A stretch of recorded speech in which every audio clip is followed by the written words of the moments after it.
నమస్తే అండి, welcome to our channel. మనతో ఈ రోజు ఏపీ కమ్మ కార్పొరేషన్ డైరెక్టర్ అడుసుమల్లి శ్రీనివాసరావు గారు ఉన్నారు. సార్ నమస్తే. సార్ నమస్కారం అండి. సార్, కొడాలి నాని గారు ఈ మధ్య రీసెంట్ గా ప్రెస్ మీట్ పెట్టారు. ఎవరన్నా అయితే ఇప్పుడు ప్రస్తుతం ఉన్న కూటమి ప్రభుత్వం భోగాపురం తీసుకొచ్చింది, పోలవరం తీసుకొస్తుంది, అంతకు మించి మేము ఇంకా 10 ప్రాజెక్టులు తీసుకొస్తామని అనాలి. కానీ ఇప్పుడు ఆయన ఏం చెప్తున్నారంటే మా మీద అక్రమంగా కేసులు పెడుతున్నారు వైసీపీ మీద. ఇప్పుడు తమ్మినేని గాని సిదిరి గాని వీళ్ళందరూ కూడా వాళ్ళంతట వాళ్ళు చేతులారా చేసుకున్న కేసులు అవన్నీ. కానీ ఆయన ఏమంటున్నారంటే అక్రమంగా మా మీద కేసులు పెడుతున్నారు అంటున్నారు. దానికి మేము ప్రభుత్వంలోకి వచ్చాక 10 మేము కేసులు పెట్టి వాళ్ళని ఇరికిస్తామని అంటున్నారు. ఈ వ్యాఖ్యలను ఎలా చూడాలి సార్? ఇప్పుడు వాళ్ళు అక్రమార్కులు కాబట్టి వాళ్ళు అలాగే మాట్లాడతారు. ఎందుకంటే వాళ్ళు చేసేవన్నీ కూడా అక్రమాలే చేస్తారు. దాని మీద కేసు పెడితే మాకు అక్రమ కేసు పెట్టారు అంటారు. ఎందుకంటే వాళ్ళు అంతకన్నా మించి మేము తప్పు చేసాం కాబట్టి కేసు పెట్టామని ఎందుకంటారు వాళ్ళు? ఎందుకంటే అక్కడ ఆంధ్రప్రదేశ్ ప్రభుత్వం పోలీస్ యంత్రాంగం వాళ్ళు అసలు కేసులే పెడతలేదు. అక్రమ కేసులు ఇంకేం పెడతారు? ఇది కూడా ఇప్పుడు వాళ్ళ మీద కేసులు పెట్టినవి కూడా వాళ్ళంతటా వాళ్ళు అందులో దిగారు. వాళ్ళు సిదిరి అప్పలరాజు అయినా గోటుతో పోయి గొడవలు చేసుకున్నాడు. తమ్మినేని సీతారామేమో ఆ దొంగ డాక్యుమెంట్ సృష్టించి చనిపోయిన వాళ్ళ పేరు మీద వాళ్ళ పేరు మార్పించుకుంటాం చేశాడు. ఆ ముస్తాఫా అన్నవాడేమో కిడ్నాప్ చేయబోయి దొరికాడు. విరూపాక్ష ఏమో ఎవరో ఇంటి మీద దాడికి వెళ్ళి ఓ దళిత మహిళ మీద దాడి చేసి కుటుంబం మీద అతను బుక్ అయ్యాడు. వీళ్ళు ఇంట్లో పడుకున్న వాళ్ళని అక్రమంగా కేసు పెట్టి ఎవరిని తీసుకెళ్లారండి? వీళ్ళందరూ కూడా రోడ్డు మీదకి వచ్చి వాళ్ళు అరాచకం చేస్తే అది కూడా ఆచితూచి అక్కడ ఎవరన్నా పోలీస్ ఆఫీసర్ గట్టిగా ఉంటే, సపోజు కర్నూలు డిఐజీ ఉన్నాడు, ఆయన కర్నూలు రేంజ్ డిఐజీ, అతను కర్నూలు రేంజ్ డిఐజీ పోయే ప్రవీణ్ గారు లాంటి ఆఫీసర్ ఉన్నాడు కాబట్టి ఆ విరూపాక్ష ఎమ్మెల్యే, ఆలూరు ఎమ్మెల్యే అయినా సరే అతను దాడికి వెళ్తే అతను తీసుకెళ్ళి లోపల పడేశారు. ఇక్కడ Sidiri Appalaraju hit and run కేసులో ఉంటే ఆచితూచి తీసుకెళ్ళారు లోపలికి పలాసలో. అక్కడ కూడా ఎస్పీ మహేశ్వర్ రెడ్డి అని కుర్రోడు ఉన్నాడు. ఆయన సీతారాము విషయంలో స్ట్రిక్ట్గానే వ్యవహరించాడు. అతను వాళ్ళ సీతారాం కొడుక్కి అనారోగ్య కారణాల మీద నన్ను విడిచిపెట్టి దాని మీద ఏదో జరుగుంటుంది అనకాల అది డెఫినెట్గా మేనేజ్మెంట్ ఉంటుంది అనకాల ఎవరో ఒకరు సహాయం చేసుకుంటారు. కానీ శ్రీకాకుళం ఎస్పీ గారు ఎక్కడ ఫెయిల్ అయ్యాడు? ఒక మహిళా అధికారి మీద వాళ్ళు దౌర్జన్యం దురాఘాతం చేస్తే వాళ్ళు ఇంకా రోడ్ల మీద తిరుగుతున్నారు, వాడు దొరకలేదు. ఇది చాలా ఆలోచించాల్సిన విషయం.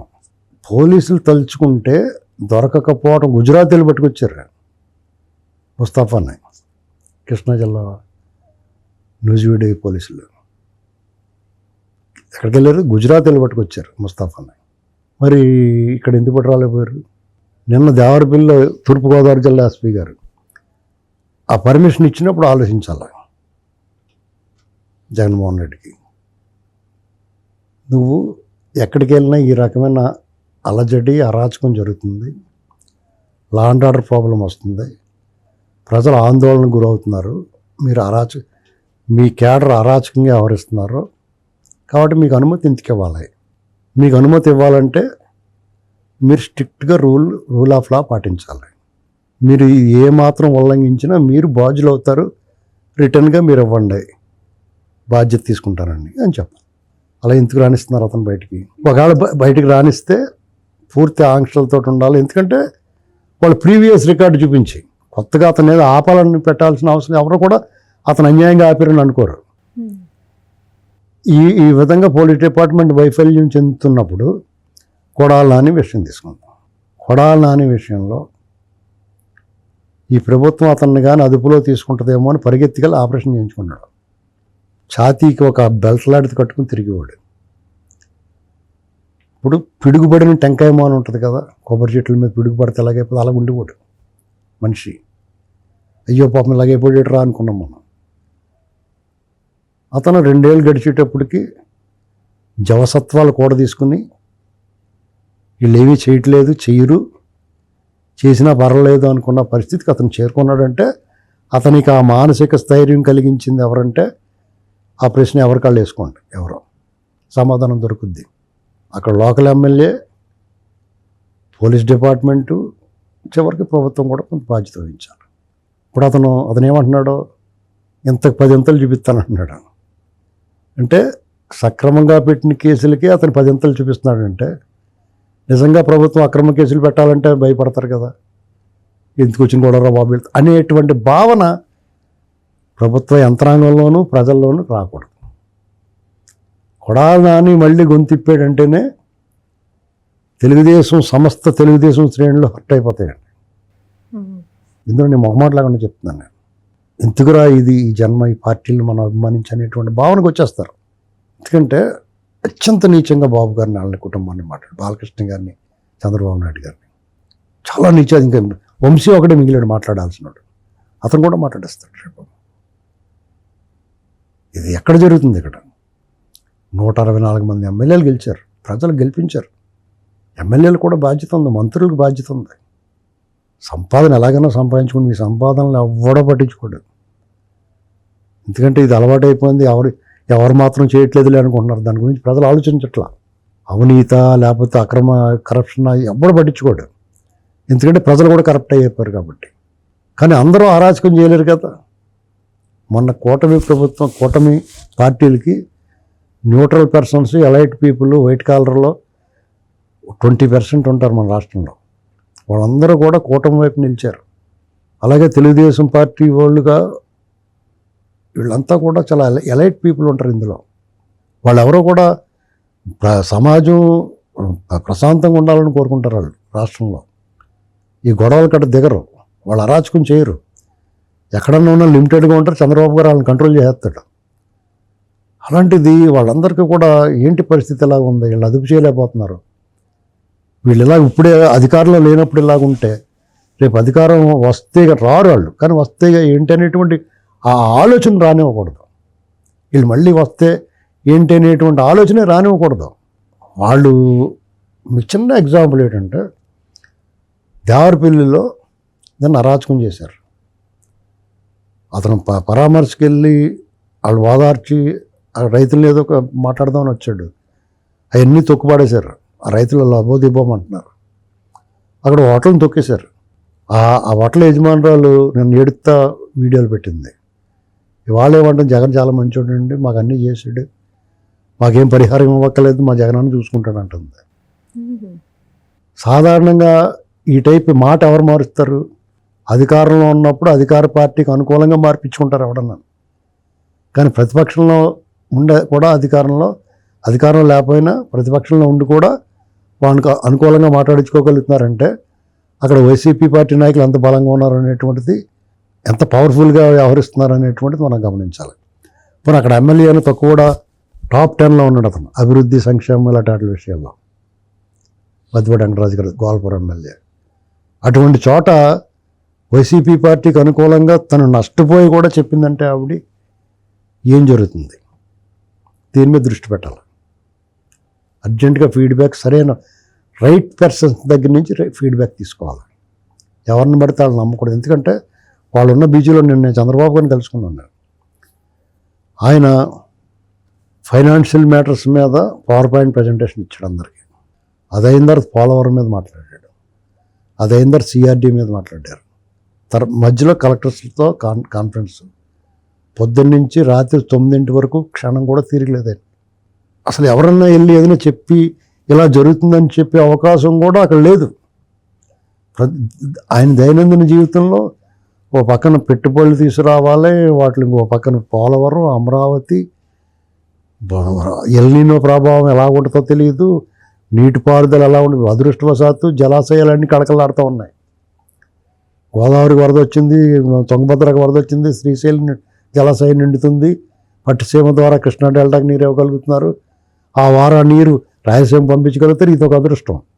అమరావతి పనులు జరుగుతూ ఉన్నాయి. టైం టు టైం రేపో మాపో వాళ్ళందరికీ ఆఫీసర్లకి, ఎమ్మెల్యేలకి, ఎమ్మెల్సీలకి బిల్డింగ్లు అప్పచెప్పేస్తున్నారు. సీడ్ యాక్సెస్ రోడ్ రెడీ అయిపోతుంది. పోలవరం కూడా రేపు మార్చికి ఇచ్చేస్తాను వచ్చే సంవత్సరం. వైజాగ్లో డేటా సెంటర్ రెడీ అయిపోతుంది. భోగాపురం ఎయిర్పోర్ట్ ఓపెనింగ్ అయిపోయింది. ఎంత బ్రహ్మాండమైన వాతావరణం కనపడుతుంది. ఈ తలములకలే ఉన్నప్పుడు ఈ చిల్లర వ్యవహారం ఎవరు చూసుకోవాలి? ఆయన చట్ట ప్రకారం వెళ్ళండి బాబుని అప్పచెప్పాడు యంత్రాంగానికి. ఐఏఎస్లో, ఐపీఎస్లో వాళ్ళు మనం వాళ్ళని డిమాండ్ చేసే పరిస్థితి లేదు ఇప్పుడు.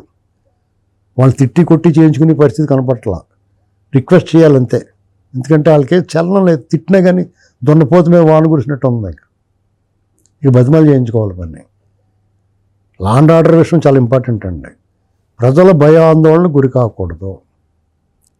జగన్మోహన్ రెడ్డి వాళ్ళని భయపెట్టడానికే ప్రయత్నం చేస్తారు. అతను జగన్మోహన్ రెడ్డి మెప్పించడానికి చోట్ల మీకు ఏమైనా చేసి పెడతాను, మీకు బాగా చేస్తాను, నాకు ఓట్లేండి అంట్లా, నేను వచ్చిన తర్వాత తలకెళ్ళి నరికేస్తాను, ఎంత 10 రెట్లు ఉంటుంది మీకు, మీ పని పట్టేస్తాం మేము, ఎక్కడ దాక్కున్నా లాక్కొచ్చి తీసుకొచ్చి చేస్తాను, ఇలా భయపెడుతున్నాడు. ఇలా భయపెట్టినప్పుడు అధికారులు ఏమనుకుంటారో, మనకి ఎందుకు వచ్చింది కూడా బాబు అనుకుంటారు. వాళ్ళు మామూలుగా అనుకుంటారు జగన్ ఫేవర్. ఇప్పుడు ప్రభుత్వ యంత్రాంగంలో 25% జగన్ మనుషులు ఉంటారు. క్యాస్ట్ కానీ, కులం కానీ, మతం కానీ, ప్రాంతం కానీ, పార్టీ కానీ అభిమానులు 25% అతని కోసం పనిచేసే వాళ్ళు ఉంటారు. ఇంకో 25% తినేసి ఈడుంటే బాగా తినేయచ్చు అనుకునే వాళ్ళు ఉంటారు. ఇంకో 25%. ఇంకో 10% వీళ్ళ మీద కోపంతో ఉంటారు, పదవులు సరిగ్గా దక్కక పోస్టింగ్ దాకా. అంటే దాదాపు ఓ 40-50% యంత్రాంగం అంతా అతని కోసం పనిచేస్తుంది. మిగతా దాంట్లో చంద్రబాబు నాయుడు గారు ఇచ్చిన స్వేచ్ఛ ఉంటుంది కదా, దానివల్ల బాగా స్ట్రిక్ట్ అయిపోతారు వాళ్ళు. జగన్మోహన్ రెడ్డి వచ్చినప్పుడు కొట్టి చేయించుకుంటారు. వీళ్ళేం కొట్టరు, తిట్టరు. మీ పని మీరు చేయమంటే వాళ్ళు శుభ్రంగా వాళ్ళు మేసేస్తున్నారు. ఆ మేసేసేటప్పుడు తిని ఎవడ గడ్డెడితే ఆడికి పని చేస్తారు వాళ్ళు. వైసీపీ వాళ్ళ దగ్గర వాళ్ళు దొబ్బేసిన డబ్బులు పోలు ఉన్నాయి కాబట్టి మళ్ళీ వాళ్ళు డబ్బులు ఇచ్చి చేయించేసుకుంటారు. టీడీపీ వాళ్ళు ఎండిపోయి ఉన్నారు. 14 నుంచి 19 వరకు చేసిన పనులు జగన్మోహన్ రెడ్డి 5 ఏళ్ళ పాటు ఆపేశాడు. వీళ్ళు వచ్చిన తర్వాత కొద్దిగా రిలీజ్ చేస్తారు. ఈ వడ్డీలు గిడ్డీలు అన్నీ పోయి అసలు కొసరు వచ్చేస్తుంది. అసలు కొసరు కింద మారిపోయింది. వాళ్ళు జవసత్వాలు కోల్పోయి ఉన్నారు. పోనీ ఏదన్నా కుమ్మేసుకుందాం, మట్టి గట్ట అమ్మేసుకుందాం అంటే ఎమ్మెల్యేలు ఏం చెప్తారంటే ఆ పాత వాళ్ళకి అప్పచెప్పేసి మీరే ఎంతమంది తీసుకుని ఇచ్చిండ్రా బాబు అంటున్నారు. జరుగుతున్నది ఇది ఓపెన్గా మాట్లాడుకుంటే. దీన్ని ఎక్కడ కంట్రోల్ చేస్తారు, ఎవరు కంట్రోల్ చేస్తారు, ఎలా కంట్రోల్ చేయాలి? పోనీ జనం మంచోళ్ళ అంటే డబ్బులు ఇస్తాం కానీ ఓట్లు వేస్తలేదు కదా, అవునా కదా? ఇది సిస్టమ్ అంతా కూడా ఈ రాజశేఖర రెడ్డి గారు వచ్చిన కాడి నుంచి తర్వాత వాళ్ళ అబ్బాయి వరకు సిస్టమ్ అంతా మంచినీటి బావులు విషం కలిపినట్టు కలిపేశారు వీళ్ళు. ఈ పరిస్థితుల్లో దీన్ని పరిపాలించడం అనేటువంటి కత్తి మీద సాము. అలాంటప్పుడు ఏం చేయాలంటే ఇక నోరెత్తినోడు మొహం పగల కొట్టాలి.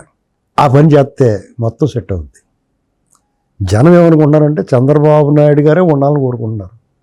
ఆయన ఉండాలని కోరుకునేటప్పుడు ఈ రకమైన అరాచకం ప్రబలిపోతుంది అనుకో, బాబు ఈయనున్నా కానీ ఇలాగ ఉంటుంది అనుకుంటారు కదా. చెడ్డపేరు ఆయనకు వస్తుంది కదా.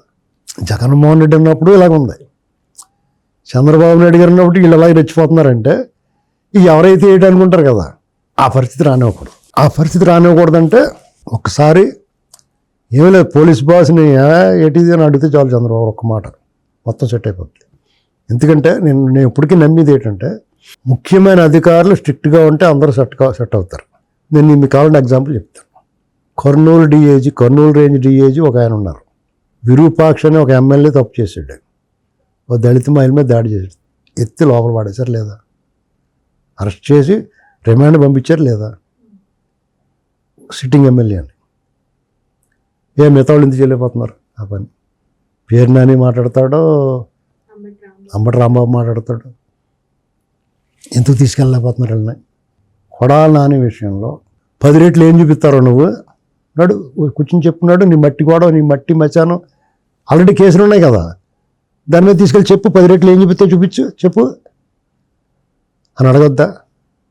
ఆ ఎమ్మెల్యే గారు కదా దాని మీద యాక్షన్ తీసుకోవాల్సింది, ఆ జిల్లా ఇన్ఛార్జి మంత్రి కదా దాని మీద చర్యలు తీసుకోవాల్సింది. అప్పుడు కదా చంద్రబాబు గారు ఫైనల్గా వీళ్ళ స్థాయి దాటిపోయిన తర్వాత కదా ఇమీడియట్గా రెస్పాండ్ అవ్వాల్సింది. అతను ఎవరి మీద ఓడిపోయాడో ఇతని మీద గెలిచినోడు ముందు లైన్లో రావాలి. రేపు మళ్ళీ ఆయన గెలవాలనుకుంటే అక్కడ భరోసా కల్పించాల్సింది ఎవరు? ఇది చాలా సీరియస్గా ఆలోచించాలి కూటమి పెద్దలు. ఇక్కడ కొంతమంది సోషల్ మీడియాలో ఎవరిష్టమైనట్టు వాళ్ళు మాట్లాడుతూ ఉంటారు. వాళ్ళకి ఎప్పుడైనా పదవులు ఇచ్చినప్పుడు ఆడు ఎవడో ఏటి చరిత్ర చూసుకోవాలి. లేదంటే చాలా ప్రమాదకరం. చాలామంది హర్ట్ అయిపోతూ ఉంటారు. చాలా విషయాల్లో అసంతృప్తి కారణం ఎలా ఉంటుందంటే అండి, కార్యకర్తలకు అసంతృప్తి అంటున్నారు. ఆ అసంతృప్తి ఎలాగ వచ్చిందనుకుంటున్నారు? ఏదో చంద్రబాబు నాయుడు గారు పథకాలు ఇవ్వట్లేదని, అభివృద్ధి చేయట్లేదని, లేకపోతే హాయిగా ప్రశాంతంగా ఉన్నాము లేకుండా పోయిందని ఎవరికి బాధ లేదు. వాళ్ళ అసంతృప్తి ఏంటి? జగన్మోహన్ రెడ్డి అనేటువంటి వ్యక్తి ఆట విధానాన్ని మార్చాడు. రాజకీయాన్ని ఒక ఆట అనుకుంటే, ఒక చదరంగం అనుకుంటే, ఆట స్వరూప స్వభావాలని, ఆట నియమ నిబంధనల్ని మార్చేసాడు అతను. ప్రభుత్వ యంత్రాంగాన్ని మొత్తం తన గుప్పిట్లో పెట్టుకున్నాడు, తన వశం చేసుకున్నాడు. అతని మీద ఇష్టపడిన వాళ్ళు మతం, కులం, ప్రాంతం ఎన్ని చూసి అతని మీద ఇష్టపడిన వాళ్ళు ఇష్టపడతారు. లేదా తినేత కంపెనీ తినేయండి శుభ్రంగా, మీరు ఎంత కొంత తినేసి నాకు ఇచ్చేయండి అన్న వాళ్ళు అతని వెనకాల ఉన్నారు. అలా మాట విన్నోళ్ళు పక్కన పెట్టేశాడు, వాళ్ళు వెంటాడేశాడు, కొంతమంది పక్క దోస్తాడు. ఇలాంటి పరిస్థితుల్లో కార్యకర్తల విషయం చూడండి, నాయకులందరినీ నోరిప్పినల్లో మూలగుచ్చబెట్టేశాడు, అరెస్టు చేశాడు, గృహ నిర్బంధం చేశాడు, చాలా నియంత్రత్వం, నిరంకుశత్వం రుచి చూపించాడు. ఇక కార్యకర్తల దగ్గరికి వచ్చేటప్పటికి చూడాలి, అతను చేసిన అబ్జర్వ్ చేయండి మీరు. లోకల్ బాడీ ఎలక్షన్స్లో అసలు పోటీ చేయనివ్వలేదు ప్రత్యర్థుల్ని. ఇవాళ యునానిమస్ అవ్వకూడదు అంటున్నాడు. కార్యకర్తలు ఏం చేసాడు, వాలంటీర్ల ద్వారా ఎవరే పార్టీ, ఎవరు ఎలాంటి క్యాస్ట్ లగేస్ట్లతో సహా తెలుసుకుని వాళ్ళని వేపుడేసేసారు. అంటే కార్యకర్తలన్నీ భరించారు. అది ఎదురు తిరిగిన వాళ్ళు చాలా నష్టపోయారు, జైలు పాలయ్యారు, దెబ్బలు తిన్నారు, రక్తగాయాలని ఇవన్నీ జరిగినాయి. ఎదురు తిరగకుండా తర్వాత చూసుకుందాంలే అనుకున్న వాళ్ళు జగన్మోహన్ రెడ్డి వాళ్ళ పార్టీని తుక్కు కింద ఓడించారు. అందరూ బ్లడ్ పెట్టేసి పనిచేశారు. వాళ్ళు ఏమనుకున్నారంటే వీళ్ళ సంగతి చూడొచ్చు మనం వచ్చిన తర్వాత అనుకున్నారు. వాలంటీర్ల ద్వారా తెలుగుదేశం అభిమానులు అందరూ సానుభూతి పరులు పెన్షన్లు కూడా తీసేశారు, పథకాలు కట్ చేస్తారు. వాళ్ళకి చాలా మామూలుగా ఏడిపించలే. మీకు ఒక చోట అయితే వాళ్ళ దారికి గోడ అడ్డంకి గోడ కట్టేశారు దారిలో, వాళ్ళ వీధిలో ఇంటికి వెళ్ళకుండా. ఎక్కడ పల్నాడులోనే, ఎక్కడో ఒంగోలులోనూ ఇలాంటివన్నీ చేస్తారు. వాళ్ళకి ఏమనిపిస్తుంది వచ్చిన తర్వాత ప్రభుత్వం వచ్చింది వీళ్ళ సంగతి చూద్దాం అనుకుంటారు సహజంగా.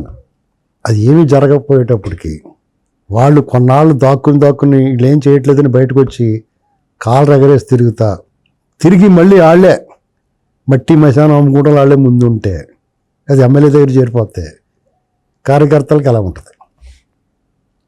పుణ్యమే కారం చెల్లినట్టు ఉంటుంది కదా. ఇలాంటి అసంతృప్తి అంతే, వీళ్ళు ఏం పెడతలేదు, సరిగ్గా చేయట్లేదని కదండి. ఈ ఒక్కటి పరిష్కారం చేస్తే, ఆ పరిష్కారం ఏంటంటే కొడాలి నాని మళ్ళీ పిడుగుబడిన టెంకాయమోహన్లాగే ఉండాలి, పేరు నాని నువ్వు మూతి కుట్టేయాలి, ఇలాగనమాట. అప్పుడు వీళ్ళ పనులు చేసుకోవచ్చు హ్యాపీగా, క్యాడర్ కూడా హాయిగా సంతోషంగా ఉంటారు. ఏం లేదు, వాళ్ళు కోరుకునేది ఏంటి, వాళ్ళేం అందరం లెక్కలు, వాళ్ళేం పదవులు ఎంతమందికి ఇస్తారో వాళ్ళు కూడా కోరుకోరు. వాడు మా పార్టీ అధికారంలో ఉంది, ఒక దర్జా దమ్ము ధైర్యం, ఎందుకంటే అవతల వాళ్ళు అలా ఉన్నారు కాబట్టి. లేదంటే చంద్రబాబు నాయుడు గారు పాలసీ ఎలా పడుతుంటే ఎన్నికలప్పుడే రాజకీయాలు, మిగతా అప్పుడు కలిసిమెలిసి పని చేసుకుందాం ఉంటాడు అవతల వాళ్ళని కూడా. దాన్ని వాళ్ళు దుర్వినియోగం చేసుకుని వాళ్ళ విపరీత చేష్టలకు పాల్పడుతున్నప్పుడు, వాళ్ళు అధికారంలో ఉన్నప్పుడు వాళ్ళే పెత్తనం చేసి అధికారంలో నుంచి పోయిన తర్వాత కూడా వాళ్ళే పెత్తనం, వాళ్ళే అరాచకం చేస్తుంటే, వాళ్ళ అధికారంలో ఉన్నప్పుడు అలాగే మనం ఎదుర్కోలేము, గట్టిగా ఫైట్ చేసాం తప్ప అరాచకాన్ని ఆపలేకపోయాం. మనం అధికారంలో కూడా ఆపాలి కదా. ఇది ప్రజల్లో ఉన్న ప్రశ్న. Okay, thank you sir.